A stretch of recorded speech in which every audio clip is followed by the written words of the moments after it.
What if the entire universe is just nothing, pretending to be something? What if reality itself is a mathematical magic trick where 0 equals 2, and that impossible equation explains everything that exists? Aleister Crowley, the notorious occultist who called himself the Great Beast, discovered what he claimed was the ultimate formula of creation. Born in 1875 to wealthy British parents, Crowley scandalized Victorian society by rejecting Christianity, experimenting with drugs and sex magic, and founding his own religion called Thelema, becoming either the most important occultist of the 20th century or its greatest charlatan, depending on who you ask. Whether prophet or madman, his influence shaped everything from modern witchcraft to rock music, with everyone from the Beatles to Led Zeppelin referencing his work. Not through science, but through visions, ritual magic, and conversations with what he believed were trans-dimensional entities. The formula is deceptively simple: 0 equals 2. Nothing becomes something through division, then returns to nothing through reunion. But this isn't arithmetic. It's allegedly the cosmic blueprint for how consciousness creates reality from absolute void. Let's break down Crowley's mind-bending vision. Start with 0, which Crowley called the veils of negative existence. This isn't just empty space, but absolute nothingness. No time, no space, no thought, no possibility of thought. It's the void before the void,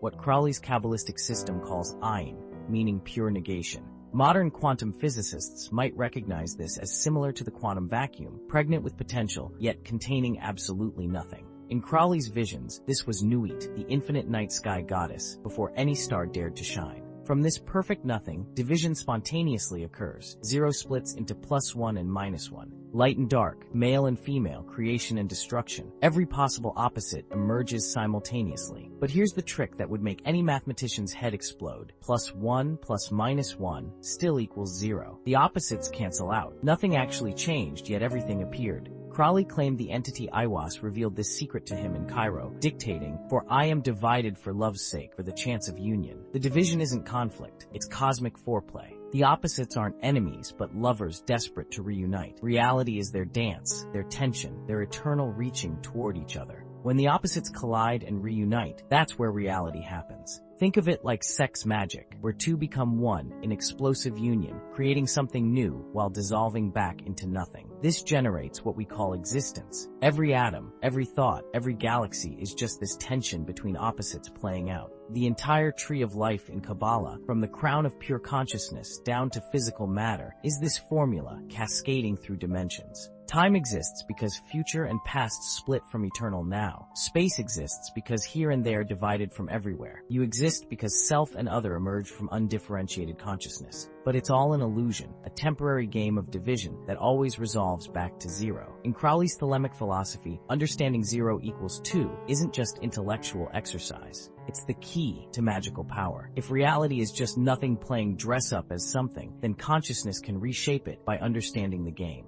Every act of will, every magical ritual, every moment of creative inspiration is you participating in this cosmic equation, splitting nothing into something new. Whether you believe Crowley communed with higher intelligences or just had fascinating hallucinations, his formula captures something profound about existence emerging from void, about how consciousness might create reality through observation and division. Everything is nothing, wearing infinite masks.